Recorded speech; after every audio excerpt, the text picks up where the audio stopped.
Hey, friends, what do you do in your lowest moment? And how do those low moments compare to now after 12 months of a pandemic?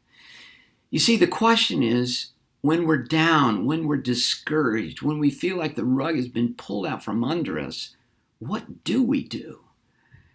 Do we just talk about Jesus, but in our low moments, we become complainers because we're verbal?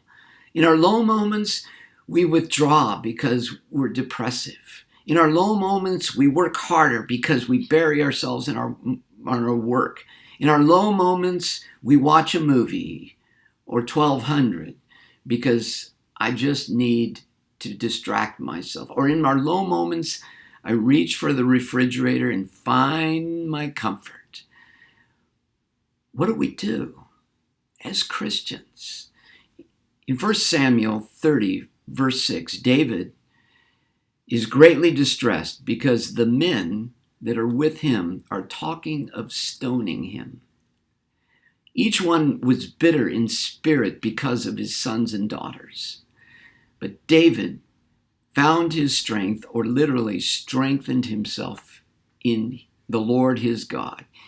Here's the greater context. David has been living for a short time in southern Philistia, and now all of the kings of the Philistines are going up against King Saul. And David is asked to come along because they know him to be a strong warrior. But when he gets there, the other kings see David and say, whoa, whoa, whoa, what's he doing here? He's an Israelite. I don't want him fighting with me. Isn't this the guy that they say David has killed his tens of thousands of Philistines? And aren't we Philistines? Hello. And so they reject David. They said, get out of here. We don't want you in this battle. So think of it. David has, it says, 3 days to travel back to Ziklag. And I think this is the valley of valleys of David's life. He's been rejected by King Saul for 13 years, a jackal being chased around the desert, almost dying several times.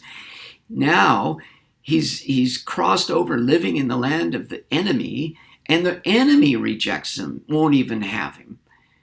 Such a tough valley. David feels like this thing will never end. I'm called to be king, but I don't see it.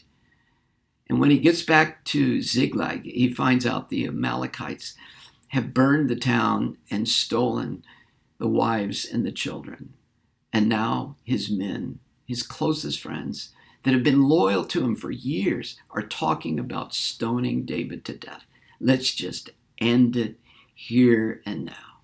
What do you do? This is your moment. This is your valley. And I'm picturing David just standing there in the dark with his back to the men. And in that moment, David strengthens himself in the Lord. This word can also be translated to take hold of, to grab. You and I, in these dark valleys, we have a choice of what we're going to grab onto. And David does the right thing. When we grab onto the Lord, I think it's a statement of trust. It's a statement of faith. I believe who you are, that you're loving, you're kind, you're compassionate, you're forgiving. And I believe in what you've done. You've created this world. You've delivered the Israelites, and you've saved me from my sin, and you're coming again. Who you are and what you've done, I believe. And in that, I strengthen myself. And David emerges, and he says to his friends, you can do whatever you want, but meanwhile, I'm going after the Amalekites to get my wife and kids back. Are you with me or not? And in their hearts, they're thinking, yeah, David's back out of the valley. And David leads the men to victory. They defeat the Amalekites. They rescue their wives and kids. And so what do we learn from this? In the valley, in the dark moments, these are the formative moments where we decide who we will strengthen ourselves in, where we will get encouragement.